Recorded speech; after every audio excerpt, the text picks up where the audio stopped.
Bien-aimés dans le Seigneur, que Dieu vous bénisse partout où vous nous suivez. Et bienvenue dans ces moments où nous voulons parler d'une chose. Ce n'est pas l'essentiel, mais la plus importante de la vie d'un enfant de Dieu. Nous voulons parler de l'intimité avec Dieu. Comment la cultiver. Je parle de ces moments que je considère importants dans la vie de chaque enfant de Dieu, parce que sans l'intimité avec Dieu, il n'y a pas de vie chrétienne. Je dis que c'est un moment particulier avec Dieu, parce que sans l'intimité avec Dieu, il n'y a pas de domination sur le péché. Je parle d'un moment particulier de communion, un moment particulier où un chrétien doit s'évaluer par rapport à ça, parce que sans l'intimité avec Dieu, il n'y a pas de capacité à dominer le monde des esprits, il n'y a pas de capacité à dominer la nature, il n'y a pas de capacité à dominer tout ce qui est autour. Alors, en ce moment où tu es en train de nous suivre sur cette merveilleuse chaîne qui est un outil de communication de la parole de Dieu, laisse-moi te dire que nous allons parler de l'intimité avec Dieu. Mais c'est quoi l'intimité? Nous entendons à gauche parler de l'intimité, à droite parler de l'intimité. C'est quoi l'intimité? Et c'est quoi l'intimité avec Dieu? Comment nous pouvons cultiver cette intimité avec Dieu? De par sa définition, l'intimité révèle un caractère particulier de ce qui est profond et intime. Un caractère profond particulier de ce qui est intime. Alors ce qui est intime, c'est quoi? C'est ce qui est intérieur, c'est ce qui est secret. Par exemple, on peut dire dans l'intimité d'une conscience d'une personne. L'intimité révèle une liaison étroite, secrète entre deux personnes. L'intimité suggère un attachement profond à quelque chose, à une valeur, à une personne. Généralement, nous entendons parler de mon ami intime.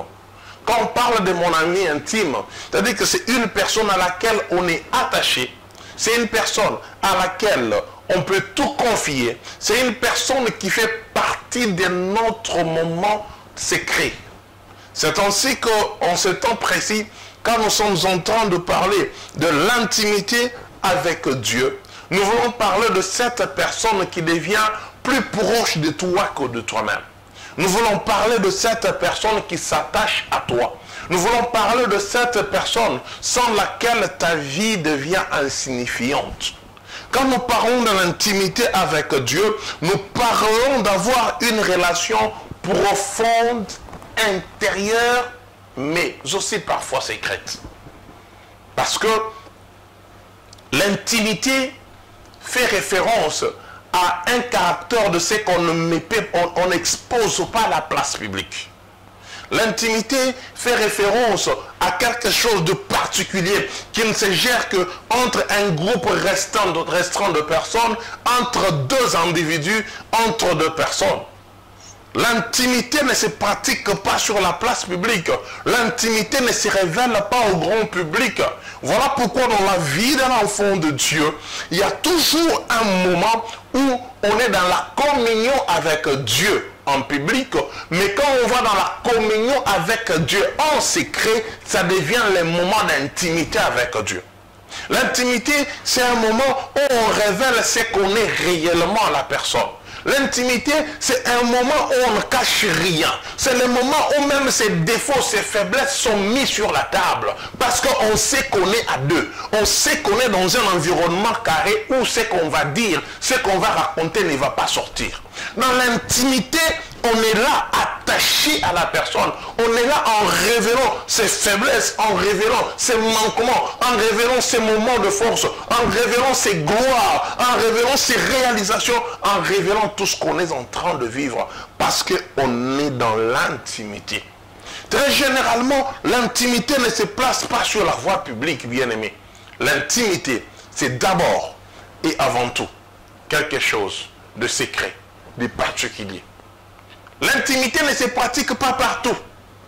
L'intimité a un moment, a un endroit particulier dans lequel on va pour pratiquer son intimité, dans lequel on va pour rencontrer la personne, dans lequel on va pour passer du temps avec la personne. Ayant donné ces mots qui nous permettent d'entrer dans les vifs du sujet, vous comprenez que quand on parle de l'intimité, on fait référence d'abord à une relation entre deux personnes. Quand on parle de l'intimité, on fait référence à un endroit qui n'est pas en public, mais un endroit privé. Bien-aimé dans le Seigneur, je peux te dire une chose. Nous ne pouvons pas assister à ton intimité avec Dieu, mais nous pouvons vivre les résultats de ton intimité avec Dieu. Je répète, nous ne pouvons pas assister à l'intimité, à ton intimité avec Dieu, mais nous pouvons voir, nous pouvons vivre les résultats de cette intimité avec Dieu. Les conséquences de ton intimité avec Dieu dans le secret, nous les voyons dans le public. Pour juger l'intimité de quelqu'un avec Dieu, ce n'est pas parce qu'il va prier dans le secret ou il va faire x, y chose, mais c'est parce que nous voyons les résultats que cela produit en public qu'on peut juger, qu'on peut parler de l'intimité qu'a une personne avec Dieu. Alors au cours de cet enseignement, nous allons parler de comment cultiver l'intimité avec Dieu. Qu'est-ce qu'on peut mettre en place pour que notre intimité avec Dieu devienne de plus en plus forte? Qu'est-ce qu'on peut mettre en place pour que notre intimité avec Dieu grandisse et devienne de plus en plus forte, même si c'est dans le secret, mais que cela puisse produire les fruits aux yeux et aux vues de tous? L'intimité avec Dieu, comment la cultiver? Comment l'entretenir? Comment la faire grandir, bien-aimé? Vous devez comprendre une chose. La première relation de l'intimité a été établie par Dieu lui-même. C'est Dieu lui-même qui a établi les moments d'intimité. Le premier moment d'intimité avec Dieu a été établi par Dieu lui-même. Donc ce n'est pas l'homme qui est l'initiateur de l'intimité avec Dieu. Non. C'est Dieu d'abord qui est l'initiateur de l'intimité avec l'homme. Quand Dieu a créé l'homme, l'a placé dans le jardin d'Éden, la Bible dit que Dieu le soir, il revenait vers l'homme. Et l'homme entendait sa voix, il pouvait communiquer, il pouvait discuter, il pouvait se parler. Dans Genèse, chapitre 3, verset 8, la Bible dit: alors ils entendirent la voix de l'Éternel qui parcourait le jardin vers le soir. Ça, c'est la partie A. Ils entendirent quoi? La voix de l'Éternel qui parcourait le jardin vers le soir. Cela veut dire que Dieu, le matin, à midi, il allait faire des choses. Il travaillait. Il continuait peut-être à contempler sa création. Il continuait à contempler la beauté, la merveilleuse création de ce qu'il avait fait comme travail. Et le soir, il revenait pour passer de temps d'intimité avec l'homme, pour passer les moments de conversation avec l'homme, pour passer les moments de cette relation profonde qu'il avait avec l'homme. C'est ainsi que l'homme pouvait entendre la voix de Dieu. Il pouvait savoir, même sans l'avoir vu, que la voix que je suis en train d'entendre là, c'est la voix de l'intime. C'est la voix de quelqu'un qui m'est proche. C'est la voix de quelqu'un avec lequel je partage une relation particulière, bien-aimé. Tu comprends que la première relation d'intimité, la première jonction, la première liaison secrète qui avait été établie, elle avait été établie entre l'homme et Dieu. Et c'est Dieu qui était l'auteur. Donc quand tu cherches à entrer dans l'intimité avec Dieu, la bonne nouvelle c'est que Dieu est déjà disponible. Il t'attend déjà dans ces moments-là d'intimité. C'est ainsi que le Christ pouvait dire dans le Nouveau Testament: quand tu as besoin de prier, ne fais pas comme des Philistins qui multiplient des paroles vaines, qui font ceci, qui font cela. Toi, entre simplement dans ta maison, ferme ta porte. Le Dieu qui entend dans le secret t'attend déjà là-bas pour t'écouter. Notre Dieu, c'est laisse trouver dans l'intimité. Nous n'allons pas chercher Dieu pour qu'il vienne dans l'intimité, mais nous allons là où il nous attend déjà. My God. Dieu nous attend déjà là-bas. Nous n'allons pas attendre Dieu là-bas. Non, c'est lui qui a initié l'intimité. C'est lui qui est revenu vers l'homme. Il est venu vers l'homme parce que c'était son habitude de rentrer le soir vers l'homme, de parler. Comme un père qui sort le matin, qui se bat avec le poids de la journée. Le soir, il rentre. La seule pensée dans sa tête, c'est d'aller passer mes moments d'intimité en famille, avec mes enfants, avec mon épouse, avec ceux qui me sont proches. C'est ça ce que Dieu faisait. Le soir, il revenait. Il revenait pour passer ces moments-là d'intimité avec l'homme, pour passer ces moments-là merveilleux avec l'homme. Le point A que vous devez comprendre, qu'on ne va pas chercher Dieu dans l'intimité, mais on va trouver Dieu dans l'intimité. Parce que notre Dieu, c'est un Dieu qui aime des moments d'intimité. C'est un Dieu qui écoute quand on est dans l'intimité. C'est lui qui a établi la première base de l'intimité. La deuxième base, le deuxième point que nous devons comprendre, c'est celui qui vient dans la partie B de ces chapitres, de versets que nous devons lire. Nous devons lire Genèse chapitre 3, verset 8. Le verset B dit, l'homme et sa femme se cachèrent loin de la face de Dieu au milieu des arbres du Jourdain. Tu dois comprendre que lorsque tu vas dans l'intimité avec Dieu, tu y vas tel que tu es. Notre Dieu cherche à entrer dans l'intimité avec la personne telle que la personne se trouve, bien aimé dans le Seigneur. Que tu sois dans un état de sainteté, que tu sois dans un état de péché, que tu sois dans n'importe quel état, ferme ta porte, cherche la face de Dieu, entre dans l'intimité avec le Père, appelle le Père, il est disposé pour te recevoir. Parce qu'il est là présent. Tu ne peux pas aller dans l'intimité avec Dieu, sortir sans les rencontrer. Parce qu'il n'est pas absent, il est là présent, il t'attend. Le Dieu que nous servons, c'est un Dieu qui aime l'intimité. C'est un Dieu qui aime le moment où il reste seul pour contempler, pour admirer le travail qu'il est en train de faire dans ta vie, pour admirer ce que tu es devenu avec lui, pour admirer l'évolution de ta marche avec lui, pour admirer là où tu étais, là où tu es aujourd'hui. Donc tu ne vas pas les chercher là-bas, tu vas les trouver là-bas dans l'intimité, parce que c'est lui le premier qui a établi la base de la relation entre lui et nous. C'est ainsi que vous entendez dans le Nouveau Testament, nous retrouvons des versets dans le Nouveau Testament qui disent, alors que nous étions encore pécheurs, Dieu nous a fait quoi? Il nous a aimés. Il s'est disposé à entrer dans l'intimité avec nous, quel que soit notre état. Je vais dire à mon frère, à ma soeur, toi qui es en train de me suivre maintenant, toi qui ne connais pas encore Dieu, toi qui n'as pas encore donné ta vie à Jésus, n'aie pas peur. Mets-toi à genoux, ferme ta porte, parle à ce Dieu de Jacob. Il est disposé. Il a l'oreille attentive, il n'attend que toi. Il t'attend là, dans ton intimité. Il t'attend ça dans l'intimité, bien-aimé dans le Seigneur. Notre Dieu, c'est un Dieu merveilleux. Parce que il a établi tous les mécanismes qui peuvent faire en sorte que la personne qui a besoin d'entrer en contact avec lui puisse réellement être en contact avec ses dieux. Je te parle, mon frère, ma soeur. Dieu t'aime.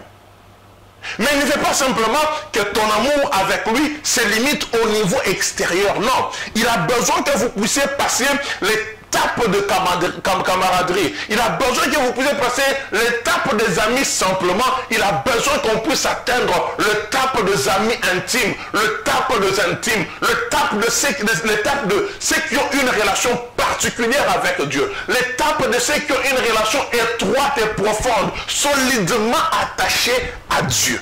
Dieu a besoin de toi là-bas. Parce qu'il est déjà là, il t'attend.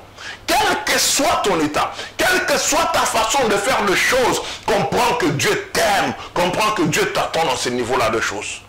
L'intimité avec Dieu.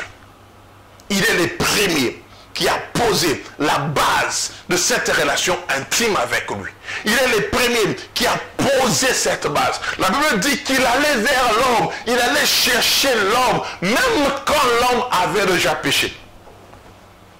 Une question que nous pouvons nous poser, c'est celle de savoir, vous pensez que Dieu a attendu que il aille vers l'homme pour découvrir que l'homme avait péché?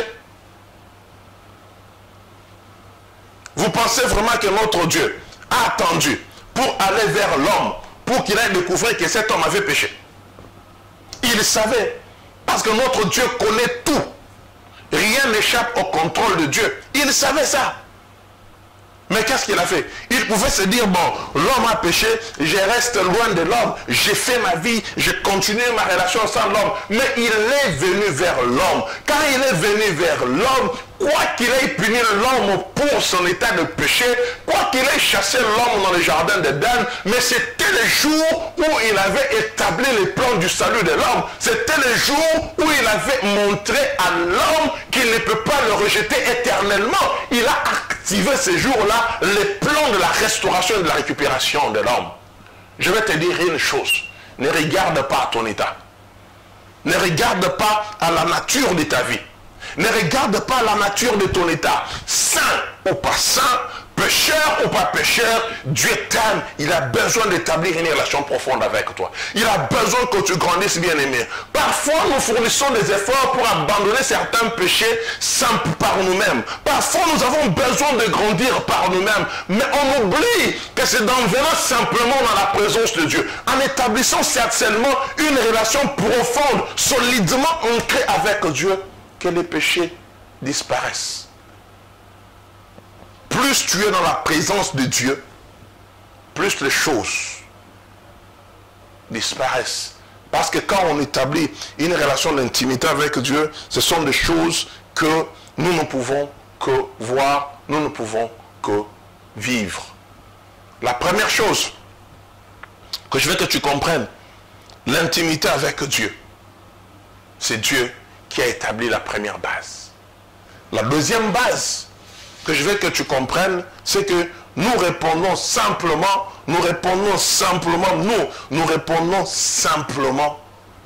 à l'amour que Dieu a manifesté pour nous à la croix de Golgotha. Nous répondons simplement à ça. Dieu, il établit lui-même la base de notre relation avec lui.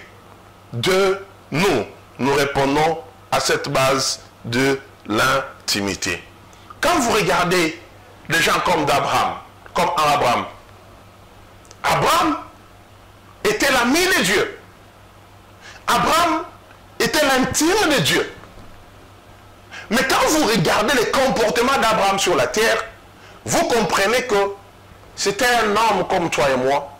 Il avait ses moments de faiblesse. Il avait ses moments de gloire.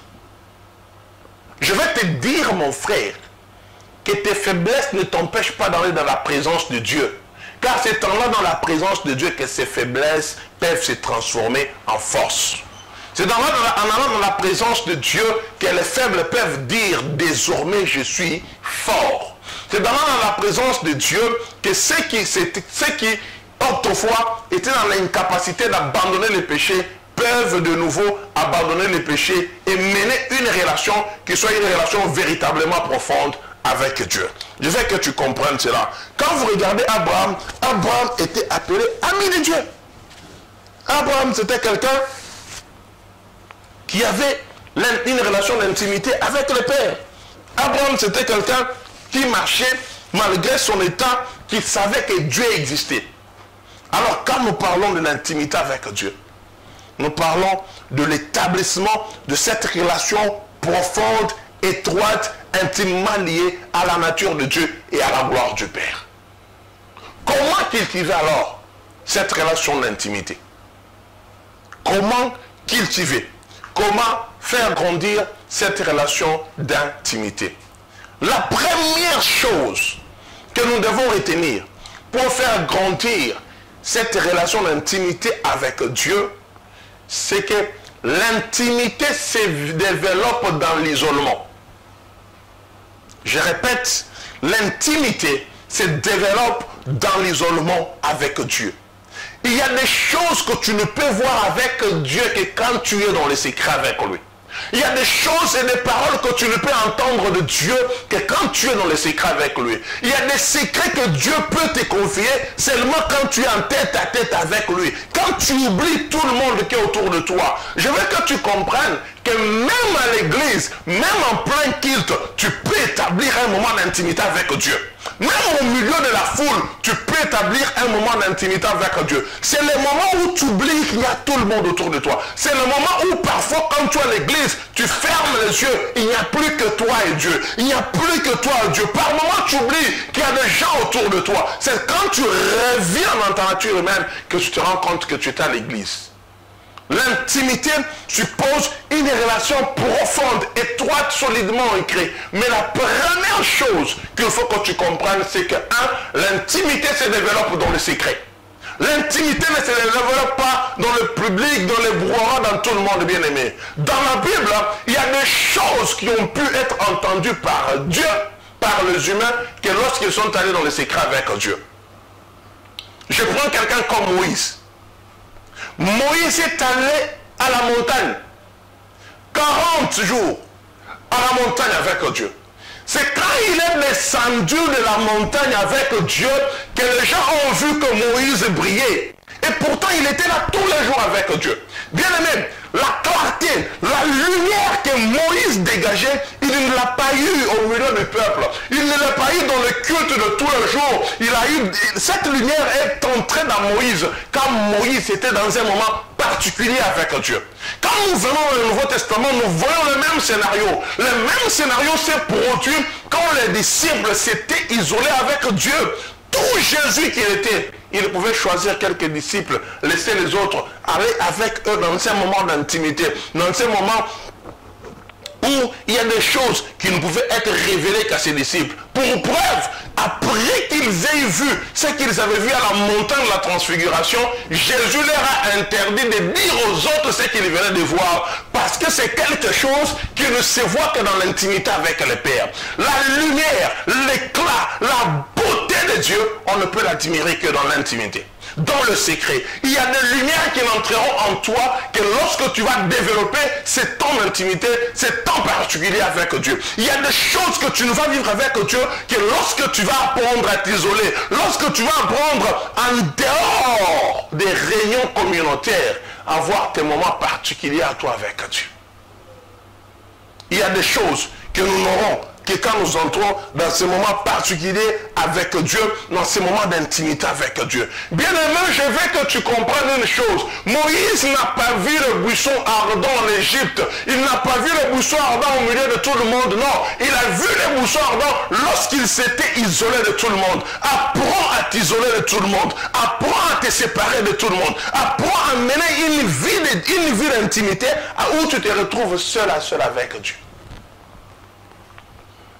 Où tu te retrouves seul à seul avec Dieu.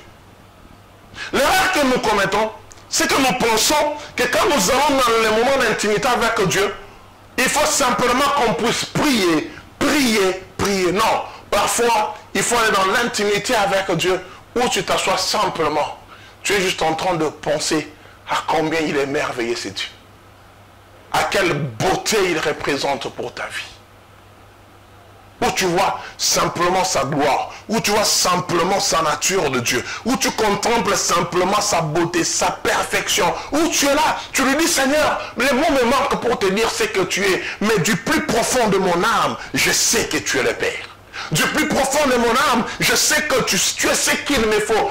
C'est un moment où tu partages, où tu prends tout ce qui est en toi, tu mets sur la table avec le Père, où tu ne lui caches rien. L'isolement avec Dieu, c'est une clé extraordinaire qui permet à l'intimité d'aller de l'avant. L'isolement, les moments particuliers où tu es seul à seul avec Dieu, nez à nez avec Dieu, bouche à bouche avec Dieu, face à face avec Dieu, ces moments-là, bien aimé, et rater la vie en mode. Si tu ne développes pas ces moments, tu n'auras pas la même puissance que ceux qui vont dans l'intimité avec Dieu. La Bible dit que tous les matins, pendant qu'il faisait encore noir, Jésus s'est levé. Il laissait ses disciples. Il allait à la montagne seul pour prier. Et quand il redescendait de la montagne, on pouvait voir les effets de l'intimité. Je vais te dire une chose. Les effets de ton intimité avec Dieu, nous allons les vivre le jour. Les effets de tes prières à genoux, nous allons les contempler.